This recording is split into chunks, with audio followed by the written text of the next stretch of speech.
But let's start this. Okay. So for the audience, please tell us your name, your Junkanoo group, your affiliation, how much years you've been participating, and we can start right there. Jeez. Okay. My name is Cece Baston. I am affiliated with Genesis Warhawks. I have been rushing for now. This season makes 7 years. Okay. Yes.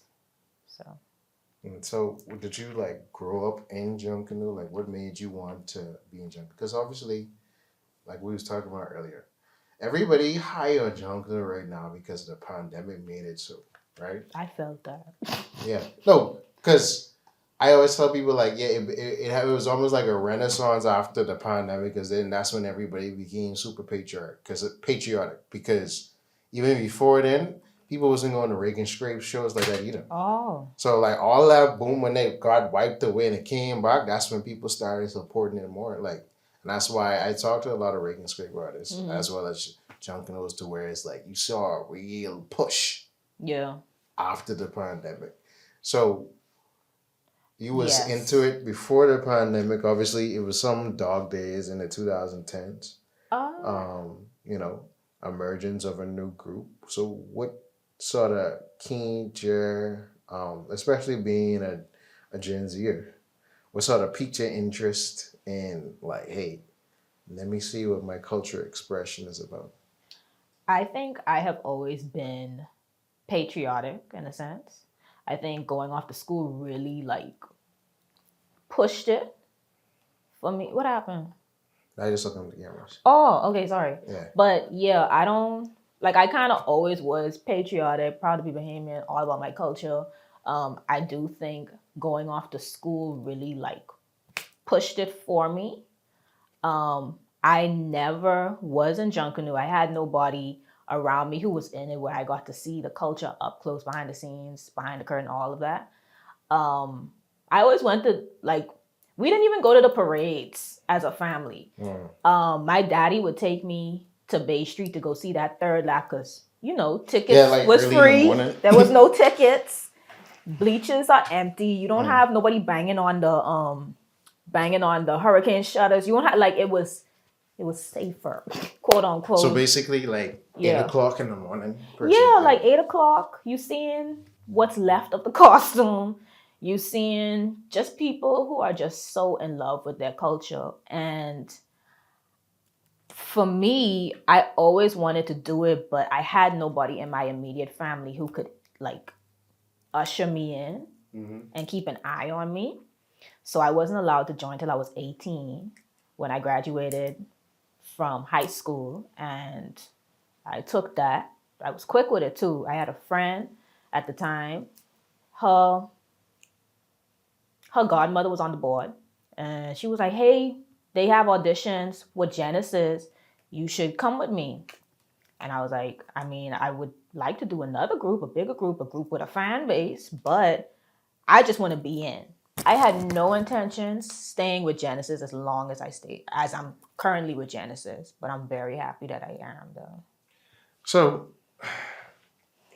obviously, you say Genesis is a smaller group compared to some of the big boys, but it's still an A group. It is. So it's a fairly large group compared to the B groups, and it was one of the newer groups. I mean, well, obviously, because due to the climate, we have a newer group, but at that time when you had joined, Genesis was only like 4 years old at that time because they debuted in Yeah. 2015. Yeah. So they were still trying to get some headway in, and I think they've been impressive. I spent a few mornings, which I love. Like I remember the Alice in Wonderland morning. That was my first parade. Okay, That was my first parade. all right. Yeah. So like it's been some, and then I remember was Alice in Wonderland with the pirate ship? Yes. Okay, yeah. Yeah. So you can see like that was distinctive in my mind, and then there's a couple others that escape me right now, but being a part of a newer organization and you sticking through with them because obviously They just celebrated 10 years this year. Yeah. You've been with them at least half of that time. Which is crazy. Yeah. Yeah. Don't feel it. Yeah. So what keeps you? Because obviously people sort of jump ship when they don't feel like they are part of an organization that isn't winning. I won't say they aren't a part of a winning organization, but it's just it would be more so our organization isn't winning. So they jump off in the bandwagon and try to get on to the bandwagon that's in front or whatever the case may be. So what makes you come back every year, not only to be a part of Genesis, but just wanting to rush because you could do other things. You young, you could do other things Yeah. with your time. I do it when I ain't in season. I have the whole other half of the year. I can do stuff then.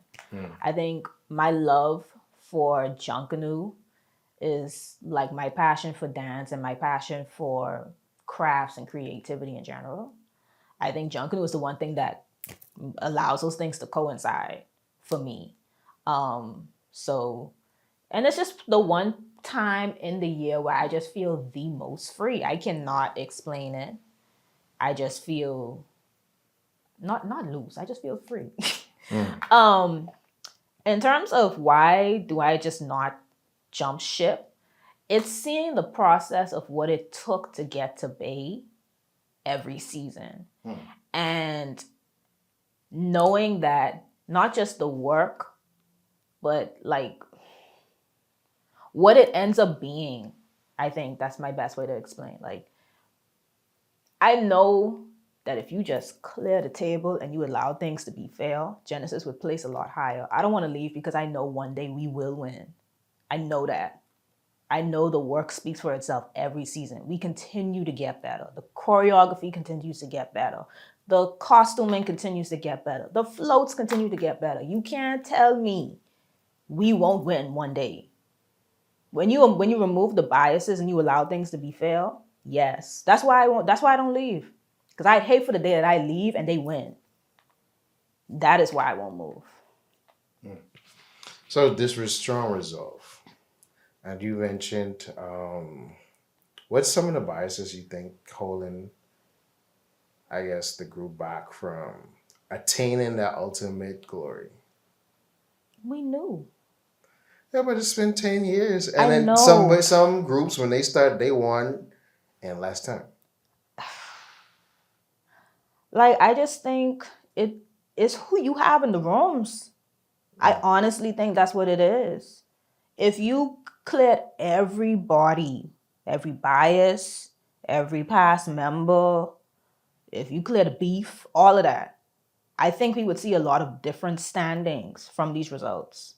I think they mark certain groups down as of like out of that. Don't call me delusional. I honestly think that's what it is. No, because there's a particular group. You can call names and cut it out. No, I mean, no, because their members heard me say this before. Where one their biggest criticism was they came to Bay Street too big oftentimes, and because they was in the two big boys, they was getting marked down and wasn't winning. But something happened, that pandemic. Now they part of the head honcho. They in the winner circle now. So I think it's a whole getting over the hump type of thing. Yeah. To where it's like when you find sort of what works for you to a winning pattern, and then you win, and then you replicate that win. It's like, okay, we got the format. We know how to. Yeah. Okay, this is being allowed for us to captivate it. Like, okay, like the last a jungle story where they had with Rondi Trico, where we were saying that, and what Paparazzi said it too, and we did it at Jungle Story, where Boxing Day 2022, that morning changed how modern Junkanoo is now as far as how the public looks at it. Like ever since that whole Warriors, Wakanda Forever thing, everybody's been trying to like, hey, it gotta be on this level or higher. So you saw War wins the parade. for sure. Yeah. But you saw the more people start getting more intricate with the face paint coming with this. Now it's like it's a more focus on how the girls look, and the Yeah. girls can help you carry the The parade. girls, sorry, choreography is Uh-huh. like 10% of your score. The girls make or break your parade. Yeah, and where that wasn't the case in the past, now it's like if they ain't on point, people ain't feel like y'all could just go back home. What you watching? Like, Yeah. honest, like, you take the girls out. What are you watching? Floats and you listen to music? Yeah. You need choreography. You need it. So, I mean, I love that that's the formula now because it's like it pushes people like me because I'm currently on the choreography committee for Genesis. Mm-hmm. So it pushes like me and everybody else to really like push that creativity, push the transitions, push all of that. And as someone who doesn't have too much experience but always got to see it in college because I was also on the college dance team. I was about to ask about that. Yeah. Like, how was that comparison? Like going to HBCU Mm-hmm. and dancing there, and then coming home and then rushing. I just love trying to make it blend. Mm. I feel like I really pushed to do that this season because it was my first season choreographing. Mm. And anybody on my dance team knows Cece has trouble choreographing. Like I was never one who made the routines. I just learned it, performed it, that was it. So to have the roles reverse and actually make something for everybody to do was a challenge. It was definitely a challenge. They pushed me, I pushed them. But in the end, I think I will say 2025 Boxing Day routine, that is my baby for sure. Mm. Like I am so proud of that routine. Yeah. So it was just really nice to do that. I even had a friend from school who helped me like smooth out some things on the routine. Mm-hmm. So it felt like a weird crossover. So yeah. Okay. So like during this time, like Mhm. you're part getting your feet into Junkanoo. This is a fairly new group that doesn't have an extensive history. Like, what is for one, like how your family feeling about you sort of ingratiating yourself in this? Because I know when I started like going to parades on my own, it was like after college, after art school.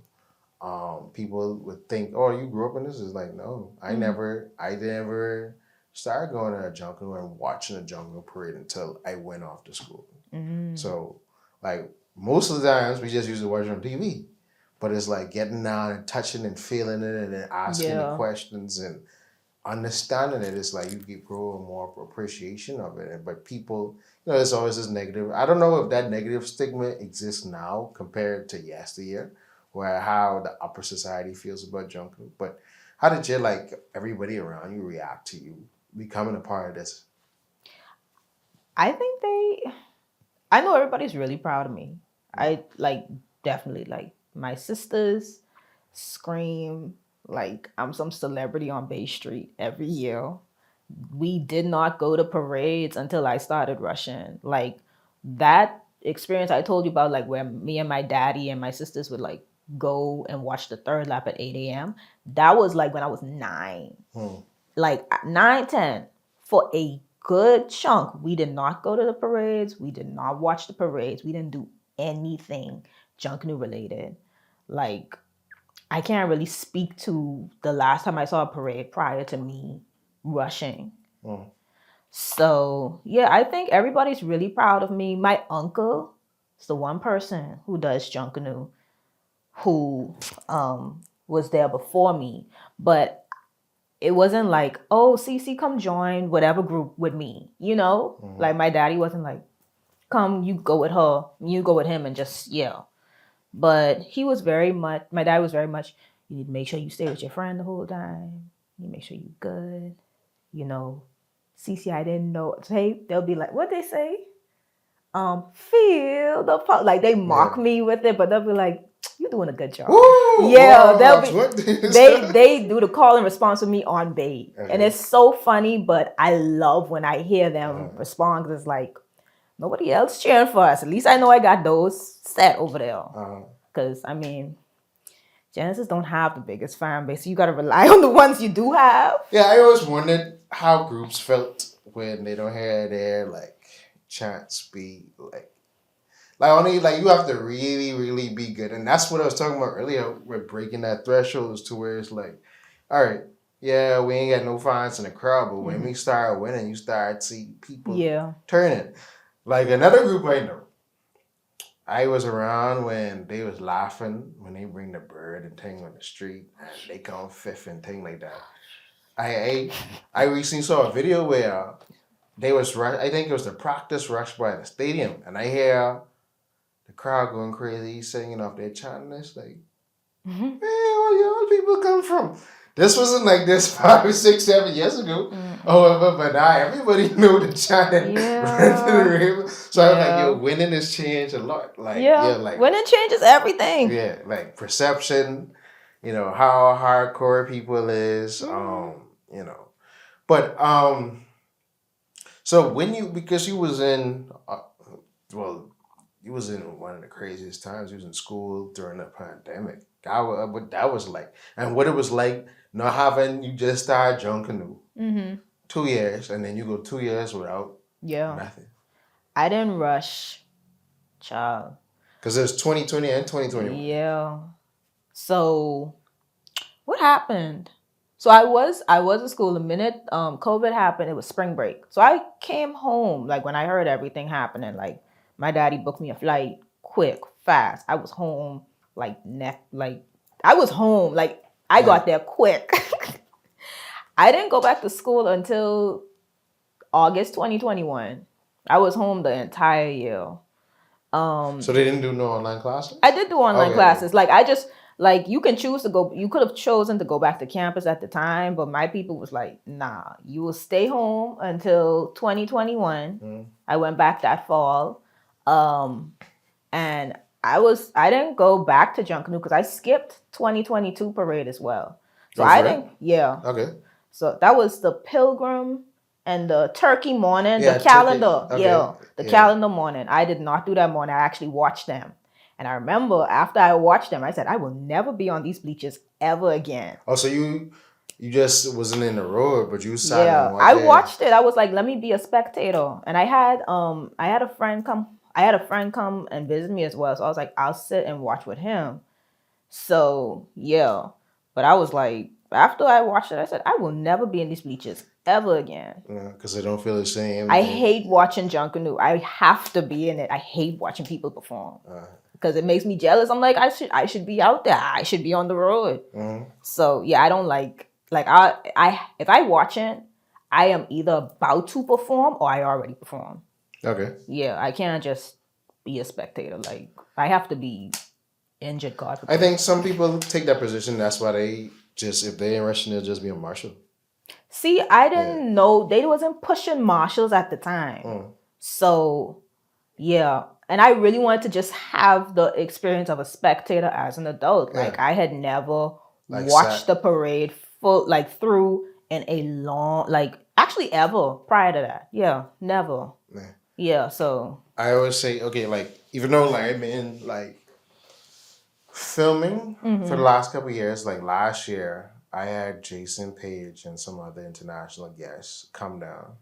Well, they was already here for something else, but I had always watched when they started watching Junkanoo. I had always watched from Rawson Square, so you always get a big spectacular performance. But this time, I watched from in the gate. And I was like, I prefer watching it in the gate than watching it because you'll never get that lapse or whatever. You hear some music, you ain't gonna fall asleep. And then I could tell how people come to the gate if they're gonna win or not. Because if you just starting up in the gate and doing all kind of garbage, yeah. you ain't serious. But if you come rushing from out the gate before you break the line, then we already know. Yeah. Yeah, y'all locked in. It's something about the energy in the gate. Yeah. Like, yeah. So okay, so you did that. You came back 2023. Are you sharing? Because I think, clip 19. I didn't think I saw you in 22. Probably saw you 23. So are you sharing these with your American friends? Because you know how ignorant. Yes, I do. So some of them they'll be like, okay, Yeah. what is that? Or whatever. Especially at that age. Older, yeah, because I had some of my American friends come, they have some Caribbean descent. And that was their first time like ever seen, and it's like, yo. Yeah. like, what is this like, So my friends, and that's really my dance teammates. Like I would talk about it at school, and I had one of these. Like I had a piece from like my Independence 2019 when I was a flamingo. Okay. Yes, yes. So like I took the piece back to school. I had it on my wall, and it was like a conversation piece. So I would always tell people about it. Like anytime anybody asked me about Junkanoo, immediately I became an ambassador for the Bahamas. Yes, and this, and you should come this time, and this is when the parade is the best, and this is like I would try to educate my friends because it's my culture. It's important to me. I want you to understand it and get it right. Um, One of my really, really good friends, she came Independence. It was her first time seeing the parade, seeing me dance, hearing the music, everything.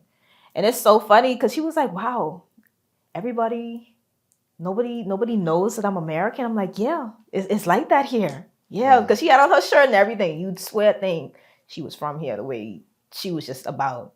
And then she came again in oh my gosh, for Boxing Day. She came with me to the shack. She learned so many new words, so many techniques. Like she had a full blown, authentic Junkanoo Christmas, and she said she loved everything about it. Yeah. So I don't think I had like an experience where I'm like, oh, I don't know if I want to. Like, no, I was very open about what is Junkanoo, what it means to me. This is what we do. Like, my friends are excited around this, like around December, because they're like, what y'all doing now? Like, it's kind of like that. Yeah, because like, when they hear it, but like feeling it and seeing it with your It's eyes, two it's different like, yeah, things. like I remember when Marshall came to Bay Street. I think I was on the road. I think I saw him that Yeah. that year. That's 23. Yeah, that's 23. Like I know he was in town because he had performed at Big Bang. I can't think a week earlier. So like when he was in the box with his wife, so I looked up and I was like telling people like, yo, this him on the side there. So like when the interviews came and talked to him and he was like, yo, in Trinidad we stay this, and it's like, okay, I want to see it. And it's like, okay, I see the big difference. Instead of that big back speaker in the back of the trunk, the bass drums is like what carried like the engine behind the whole thing, and it's like the same, it's sort of the same type of vibe, but just a different experience and how you sort of consume that kind of vibe. Um, what I always wanted to ask is for students such as yourself who are in college but are participants in groups, like how do y'all be learning the choreography or whatever the case may be? I show up 2 weeks before, and I learn it, and I'm on bay. That is like, that's it. Like they prepare my costume as far as they could get it, but they hand it off to me because I usually would come home around my birthday, so like the 5th of December, that first week in December. Okay. I'd come home the minute practice starts. So if practice is the Sunday, I'm already there. And I already am on the collegiate team at school. So it's nothing to learn a routine. So I'm running the routine. They'll take me to the side. They'll teach me the routine. By the end of either that practice, I have it enough to take it home. Take the routine home and practice it. By the time you see me the next practice, I already know it enough to be in line. And then we just go in. Like every practice. And my teachers, my dance teachers have taught me the way you perform in practice is the way you are when you perform. So every time I did the routine, I would do it full out. So by the time it's the 19th of December, I know that routine like the back of my hand. So the only thing I'm really worried about is getting the costume to be, it's really about getting in the gate at that point. So you don't get Jeff. Yeah, I don't think I've never been Jeff. Ever. Yeah. That looks scary. I don't ever want to feel it. I don't want to meet it. I don't want to know who that is. Yeah. Like, no. So, because I always used to be like, well, they must he sending like someone recording it. That's tape. What they'd say. Yeah, and sending it over. Because I always like the dudes who play in band in the States. I always be like, bro, how y'all know this music to like. I'm sure you could send the sheet music though. Yeah, that's what I say. That's probably what happened because it's like you can't just show up 2 weeks when dude's been practicing for 9 months and like just play this flawlessly. Like, you know. It's, I mean, some people have an easier time than Yeah. others. So yeah, that's because I dance, like that is what I do. So and then I'd hate having to learn through videos. So they'd send me and I'd be like, I ain't dealing with this because I'm already consumed in school. To look at that routine would overwhelm me. So I'd be like, this is a problem for home. I'll handle it when I get home. Okay. I'd get home, I'd handle it. So yeah. So what sort of got you into dance? Um, well, my mommy would tell you I had absolutely no rhythm growing up. Okay. Like, I think around seven, because I didn't start taking actual classes until I was 12. Okay, so you're theatrically and trained. Yes. And which What are my styles? yeah. My style, my home is hip hop. Okay. But I have also trained in ballet and jazz. Okay. So I did ballet and jazz for like 2 years. 2 years, a year and a half. But I've always done Junkanoo. Oh, geez. Yes. Hip hop. I've always done hip hop, though. I've always done hip hop. Oh, sorry. That's my mic. Yeah. Always done hip hop. Even, especially at my collegiate, my team at school, we mostly did hip hop. I was one of those kids growing up who would watch music videos and try to learn the dance through it. So that happened maybe a little before I got into classes, which, pushed me towards classes. So, yeah. So with this conversation around, like, because we spoke earlier about the prevalence of Junkanoo media, social media now, and these clips, we pushing out this content to the world to consume.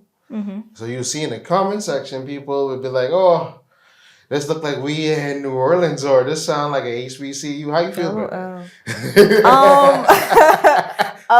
Coming from an HBCU, and it's like you having the best of both worlds to be like, okay, I can see why you said that. Yeah, I can see why they said that. Yeah. Like, I have a few friends from New Orleans. And I have so much love for that city and their culture. I can see why they'll be like, oh, it's like Mardi Gras. Because that's what I have to say for people in the States to understand where I'm coming from. Because when you put a Junkanoo costume next to a costume for Mardi Gras or from any parade, other place where celebrates Junkanoo, yeah, it's basically the same, just in a different form. Fair. Yeah. Fair. But definitely when you put them next to each other, you're like, I see what you're talking about, but that's not what that is. So yeah, like I can see how they say same thing with HBCU bands and like Junkanoo, like band culture. Like I can see it because I went to the school that has the best band in the SWAC, probably in the world. The Sonic Boom of the South is one of not even one of them once is the one. That is like the best band, the best marching band. And yeah, like I have to tell people like Junkanoo and like bands, you just got to think of Junkanoo as kind of like a band with less order. Because it's not like it's crisp lines. It's not like you have choreography that has to be like thinking of the music section. Yeah. So yeah. Even when it comes to because the dances have to be somewhat in line and people judge based on that. Oh yeah, lines is everything. Yeah, but then the band itself, like the brass, they be brass and some of them must be doing whatever. Brass and backline be doing anything in the back there. Yeah. So and I was watching, like when I was editing the last video I put out on a Junkanoo trademark, I was watching the group house and I was like, okay, I see what one of my brethren, why he like Shadow 40 so much, because he's like bass stricken. They don't have like dudes turning to the crowd and playing to the crowd and these things. And I was like, that's a very interesting observation. And then when I looked at it and I was like, oh, okay, I see what you mean, because it don't look neat. It looked disorderly. And then sometimes because you're trying to show off and do all this showmanship, you might be playing out of sync and it don't hit the same all the time. So Because when I see those comments with the HBC, I'm like, okay, I understand it because you would have guys who play in Nebraska get scholarships. And then when they finish at the HBCU, come back and teach what they learned. So it's always like a one hand rubs the next type of situation. So with the dance, so have anybody ever like come to you so far to be like, okay, come perform with the show group, or do ain't really into like doing anything outside of Bay Street as pertains Junkanoo wise? You're asking if I would do it? Yeah.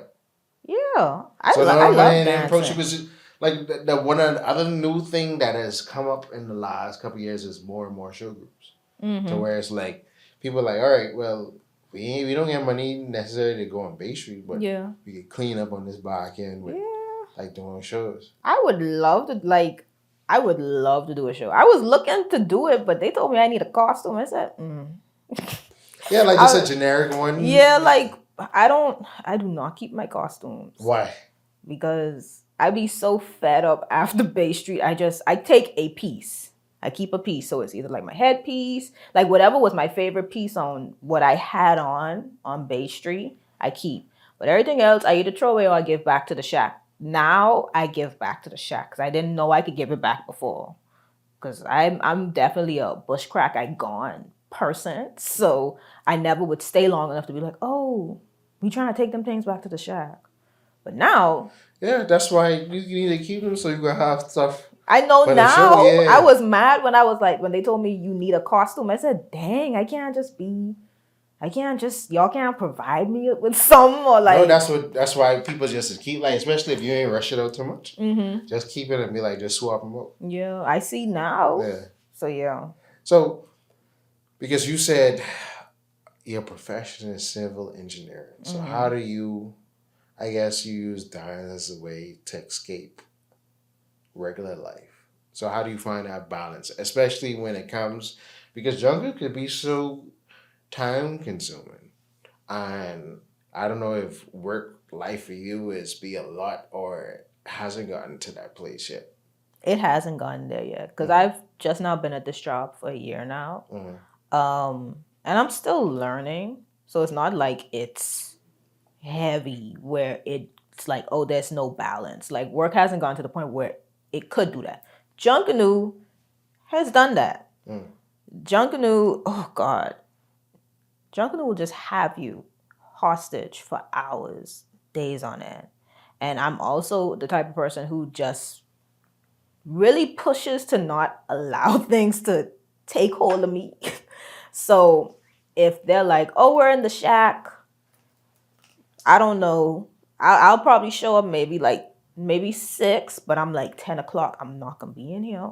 Like I'm very fierce about my boundaries. Like I don't like, but if we have to go on bay and I'm not in the gate, I will stay in there until I am in the gate. But I will push it until I can't, if that makes sense. Yeah, Yeah. because there's always the running jokes about, oh, don't let the man lie to you, say his practice. You don't come away if the girl, the event, if your woman in the shop, she need this amount of money for their sections and stuff like that. So, I kind of tune them out. I choose when or when. Like I'm like, okay, okay. I think I do need to go today. Like I do that. Mm. So yeah. Okay, so I guess you feel like you find a fine balance between like personal life, career life, and junk and I don't think everything has done so much where I'm like, oh, I gotta balance everything. Like no, Junkanoo comes at this specific season. I'm like, okay, I know that. I try to keep things. I try to play things by ear and make sure they don't overwhelm me. Mm. So yeah. Okay. So by the sounds of it, it sounds like you haven't gotten to the point where you're gonna be like, babe, I ain't gonna rush this yet. Like You still young and vibrant. Tell me this. So how could more people around, I would say generally our ages, because I ain't that long in the tooth, be more excited about having a similar passion for the culture and not be discouraged saying, oh, I have to join this particular group for it to happen?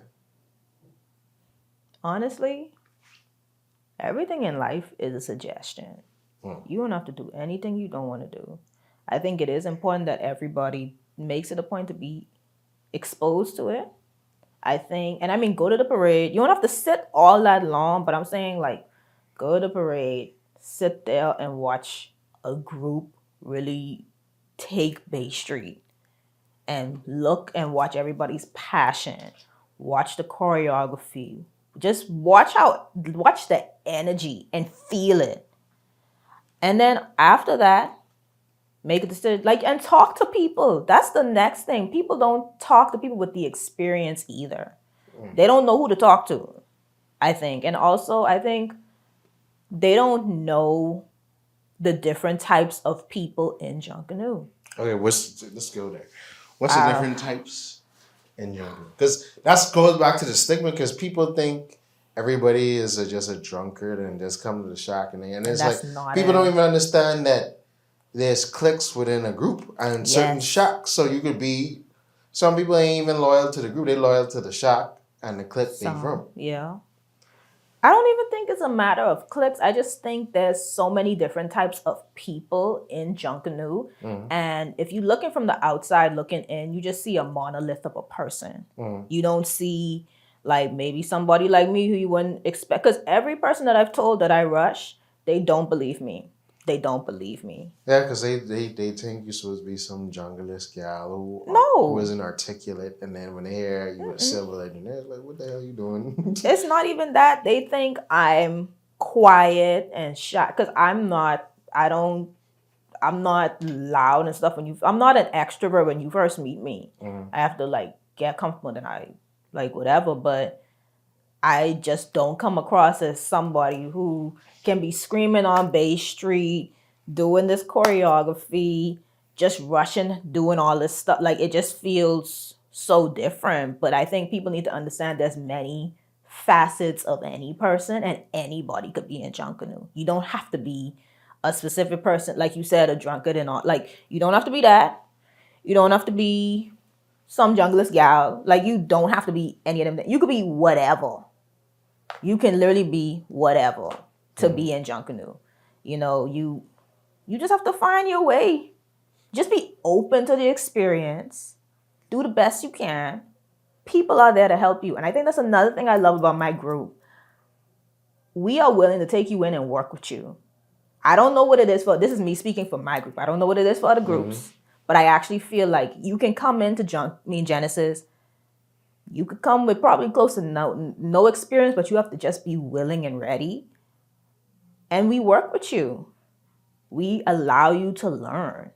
You don't get kicked off the line if you don't know. We take you to the side and you learn with us. You see what I'm saying? There's not a pressure to be perfect or like, yes, we want to win, but I think, at least for me, it feels like I want you to get this. I want you to enjoy it more than anything, because what's the point? You know, winning would be great, but just the passion of Junkanoo and enjoying it, the craft, the long hour, like it's all worth it in the end. So yeah, like I want people to just feast on your own culture. Stop looking at it like, try it. At least you can say you tried. Yeah, for sure. I still overdo an initial rush on Bay Street, even though I used to be there and so on my foot. I ain't sitting there on my foot for 8 hours, 9 hours. The same with it's like that adrenaline rush that keep you up and just going up down, mixing and mingling with the different people, or you're seeing people in the crowd or whatever. So, this has been great. So, what's the final thing that you would like to leave the Jungle Trademark audience before you? Sorry. You good? Yeah, I'm good. Yeah. Okay. What do I want to leave with them? Yeah. Be a kind person. You don't know what people have gone through. Try new things in this life. You only here once. don't let life run you up on breaks. Everything in life is a suggestion. Don't let people tell you what to do with your life. Because it's your life. We only going through it. So, yeah, spread kindness. For sure. Also, one last thing. Like, I don't think we talked about this, but like understanding like the history of the culture. Like, what was like your introduction to that? Did you like go back and like talk to like the senior people in your group, talk to other people, or that's something that you're still discovering as you go through the process? You mean of the group or the culture? I mean, Not like just the culture, like Junkanoo? in general, like like know where it came from, different changes, these things. I mean, that's why really I like to do jungle stories, like getting different people's perspectives, because you would see map out like how people. View it. All this is ours, but Yeah. people from different age ranges and View it experiences view us differently. differently. Yeah. So I do make it a point whenever I do see like Junkanoo history anywhere, I do try to read because it's like, okay, let me read up on this again. I think for me, knowing that it's about like a celebration of like resilience, and I'm just connected to like have you watched Sinners? yeah, Okay. Junkanoo for me it's like that scene in is the that bar. scene. Yeah. It's that scene where Sammy being a griot, because a griot is someone who's like, Yeah, he tells the story. yeah, from, you're able, like your passion for it is so deep. When he plays things, he's able to pierce the veil of, life and death. And I feel like with Junkanoo, for me personally, when I dance, and I think that's just because that's my gift, honestly. I think I feel like I feel free, but it feels different. You can't really explain it. Only people who are on bay, who rush or they play, they understand where I'm coming from. Because I spoke to a musician in another group, and he knew exactly what I was talking about. the shared experience. Yeah, The like you can't. I can't talk to my mommy and be like, "Mommy, I feel like no," because she don't rush. But yeah, it just feels like a continuation of that celebration, which makes it much more important. So yeah, and then the Junkanoo Museum definitely does help, because we never had, and we didn't have a space before where all of the history was just there. You know what I mean? And on display, like you can't. I wouldn't have to just be like, oh, you need to come during Independence or you need to come during Boxing Day. No, go to the Junkanoo Museum at the cruise port. Would I say it's the best representation of Junkanoo? It's as good as they could get it right now. I do feel like it could be better. And there's other Junkanoo museums because you have Junkanoo World on Right. Hors d'oeuvres Drive, and Right. then you have our Miss Nash by the same corner as NAGB, Educulture. Yes. Yeah. Yes. I went to those as a kid. Yeah. I totally forgot about them. Yeah. So They need to push those too. yeah. And I feel like they probably have a more authentic like display. Well, you would hear from people who actually every day who actually was there for the last 50, 60 years, whether it be Barabbas or Miss Nash. So Yeah. it's like they can tell you like, wait, 70 something something something. I was doing this that Yeah. and that. So ain't nothing that happens in or So and that's why I found it important to interview them because they get junk news stories too. And just like that, your story has been added to the fold. Wow, yeah. Yeah. So it's That's been crazy. great having you for sure. And, keep on pushing the culture forward because I think, they always say Junkanoo dying because. They people saying that? They're dying? No, they feel like it's dying because a lot of the old guard dying out and they don't see someone taking it up and running with it. Oh, they ain't passing the mantle. Yeah. I mean, a lot of that happens too, but then it's like certain people ain't have a choice or like, okay, what's the average age of any given builder or whatever? You like, do you know a prominent builder? Like yeah, you would have people in a brass section or in a choreography section, but stuff like just building, and things like that. Okay, do we have any like sensational 20-year-olds who coming up and we can say, wait, give this baby 10 years and he can be the best, or she can be the best, like, you know. So stuff like that where they would be like, oh, it dying out or whatever the case may be, or changing the rules because there's new advances in technology. So like you're gonna see more 3D printed stuff still. I did start to see 3D printed things in the shack instead of styrofoam. Yeah. Because it's just like, bro, we can always whitewash this and use this again later. So, you know. So stuff like that, you know, as we proceed to the future, you know, how do we keep connected to the past while it's continuously progressing? I think it's important that you just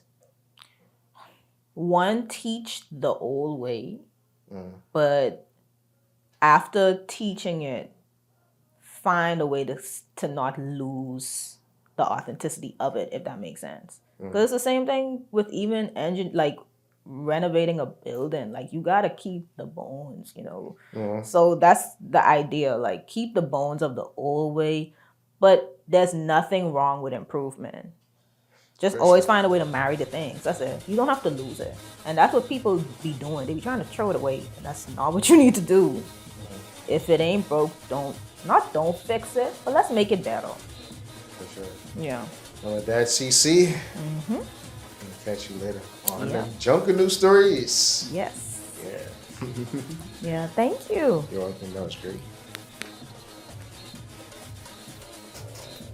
That's a wrap. Thank you.